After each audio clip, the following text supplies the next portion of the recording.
welcome back to East Coast DNA. Today's guest, we have Taylor Jack. Now, not a musician per se. Do you play? No, I don't. Okay, so you're like me. I am. I grew up. Big fan. I played in a pipe band growing up. Thank my grandfather for that. But at about 10, I was like, I'm done. Thank you. I was a little bit older. I had a small phase where I played drums, like in a school band, like that kind of snare drum and stuff. But.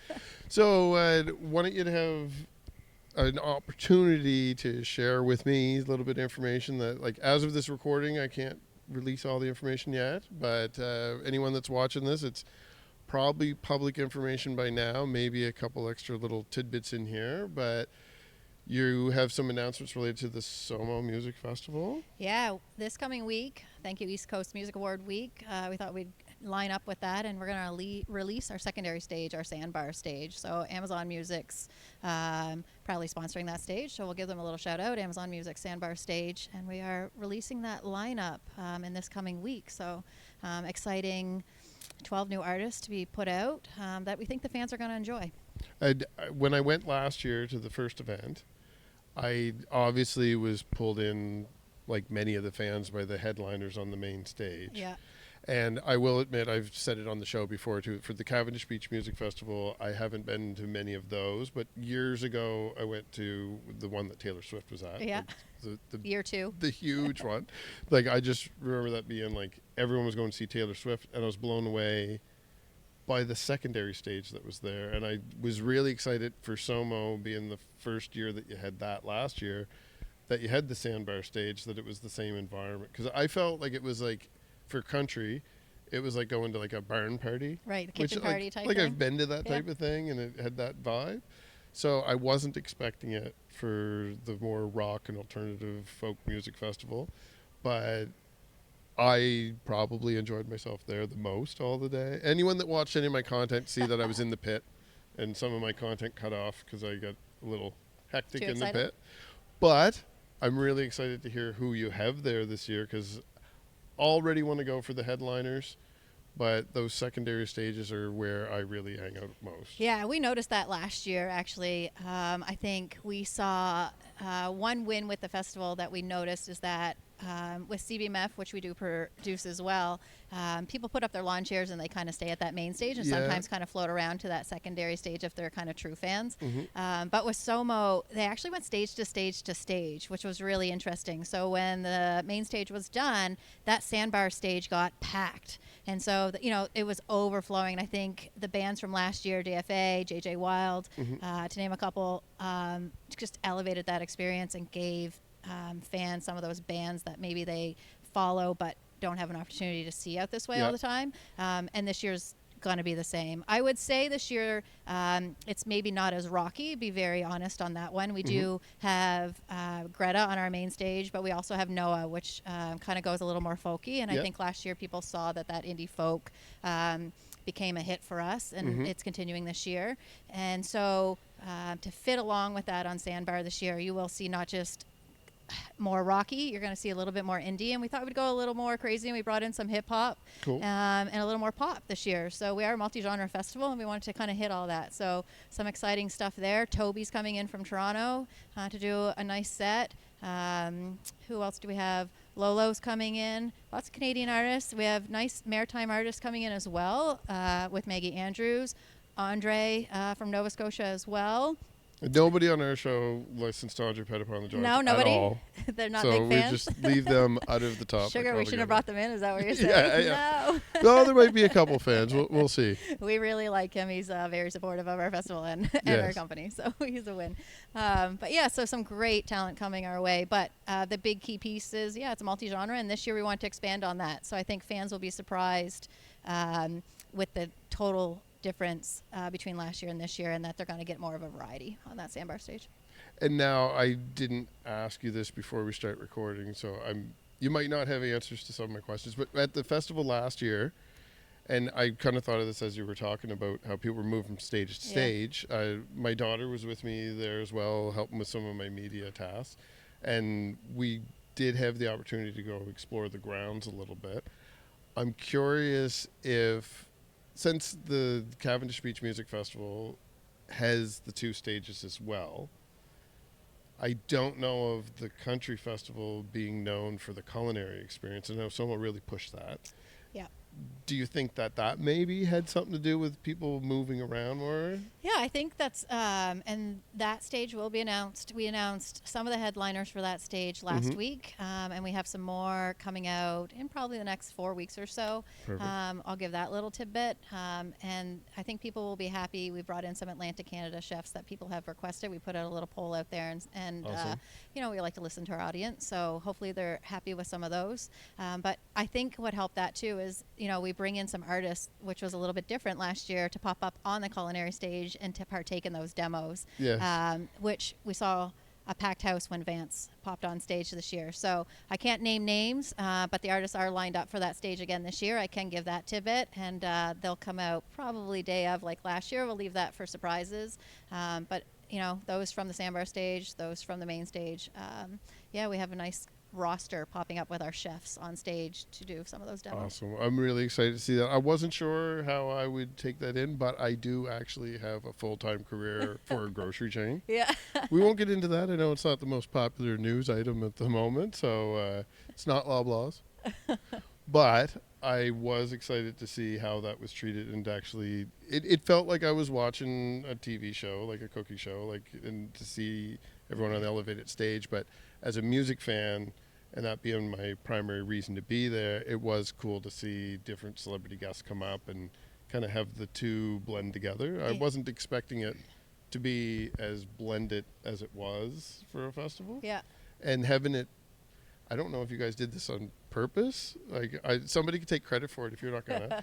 But the layout of the festival grounds too, kind of like how you're saying about the movement of people, I did find that it did kind of say, like, okay, you're here in the main stage, you take a little walk, there's music over here, but there's the cooking over here, and then you can buy food here, and there's different merchandise available. And there was a few different people there that had different agendas where they were pushing their campaigns and stuff too, like For sure, sponsors are always there. nice messages from most of them. Yeah. So it was cool to get around and talk, a lot of friendly people. But I think that added to that atmosphere of I didn't feel like I was sitting on a hill all day. Oh, good. That's what we Yeah. wanted. Yeah, I think when you look at a festival grounds, I think for us, we want to create an experience for our guests who are coming in and Absolutely. enjoying that. You're not just a ticket buyer to us. You are a guest. I guess is how you would like to say it. We want to take care of you, kind of like a hospitality industry would take care of you. And our parent company is a hospitality company, so that kind of fits. And so when you come in to the festival grounds, we want to make sure you're leaving kind of like Disney does, where you leave and you want to come back because you've got that full experience and not just there seeing live music. So when you walk around the festival grounds, and they did move to those stages and also to the food areas, but when you leave one stage and you go to the next stage, that next stage shouldn't be like the first stage. You should be getting a whole new experience when you walk into that Sandbar stage than you would from the culinary stage or the main stage. And whether that's that more intimate boom boom feeling where you're up close and personal with the artist, which is nice at that Sandbar stage, and as those artists grow, you kind of get to go, oh, I actually saw them up close, and get that full experience. And then when they get on to those main stage where you maybe have to sit a little further back because their tickets maybe aren't in the price range you want, you still had that first time experience seeing them maybe up close and personal, which you wouldn't get. So I really love that Sandbar stage for that reason, and those side stages. And the progression that you mentioned too, like a real example, and I had mentioned just before we start recording where I had Nice Horse on recently. Katie had mentioned last year they played the smaller stage, and this year they're playing the main stage.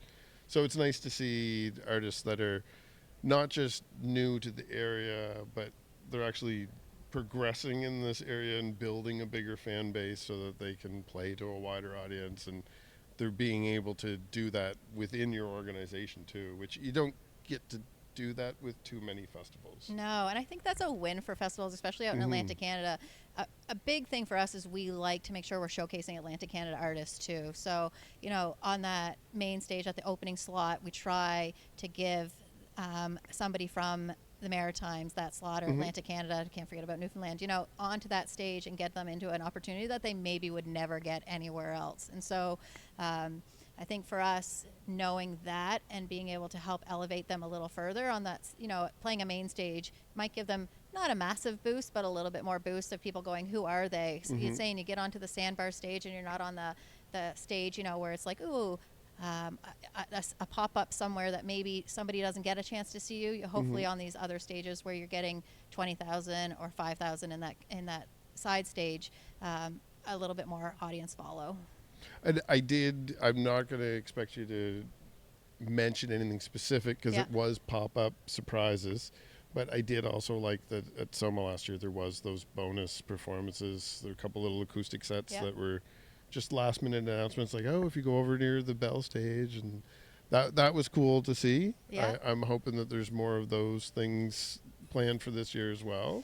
I can say yes to that. Okay, Yeah, perfect. for sure. So- We don't have the Bell at Sommo this year, but we have some other Amazon and some other great sponsors who love to give a little pop-up surprises to our guests and our audiences. So yeah, they'll be back. I can't say Awesome. when or where, but that's the whole fun about them is that they just randomly you're walking past something and you're just like, where did this come from? That's my number one plan this year. I did have chance to be mobile, and there was some B footage that I recorded while I was there, but I did promise myself that this year I'm going to be a little bit more mobile than I was last year because I spent a lot of time in the media area. Yeah.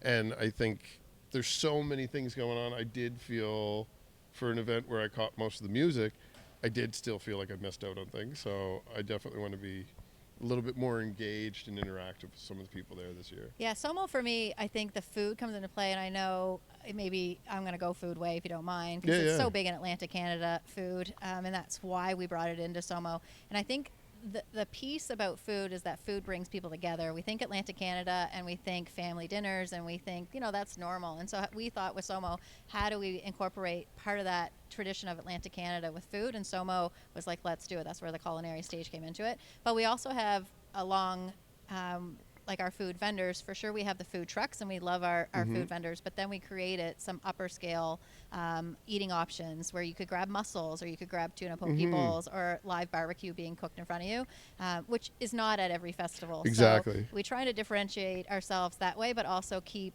onus to Atlantic Canada and the product that we can get from Atlantic Canada. So. Well, definitely the first year was a success. I'm very excited for this year, and I do plan on being at both that and the Cavendish Beach Music Festival this year. Yeah. But is there anything else in your capacity, in your role doing festivals and events? Is there anything else that you want to mention for the year ahead? We have some great shows coming up. We just announced Sean Desmond in Halifax and Charlottetown, and we have a few more that will be coming out that I am not allowed to mention at the moment because I don't even think they'll be announced when this is done. But there's some exciting stuff coming through the market in Atlantic Canada, and I think as music lovers in this area, I think you have some exciting times ahead of you. Artists are out and artists are learning about Atlantic Canada and wanting to come to Atlantic Canada. I think that's a big win. And if our festival had a small piece to help that, along with the other great festivals in the area, there's many.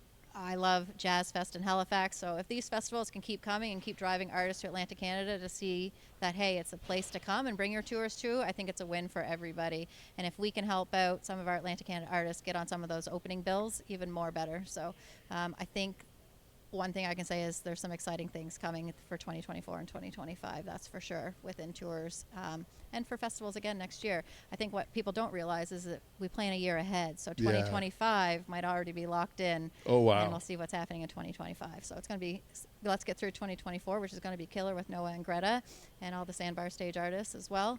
But I think we have years to look forward to. That's very promising to hear. Yeah. I'm very excited. I'm going to end up wanting to pick your brain as soon as we get off camera too. But thank you very much for your time. Yeah, thank you. Hopefully I run into you at some of the ECMA stuff, which For is sure. the real reason I'm in your city this weekend. But I will definitely be back up through the summer.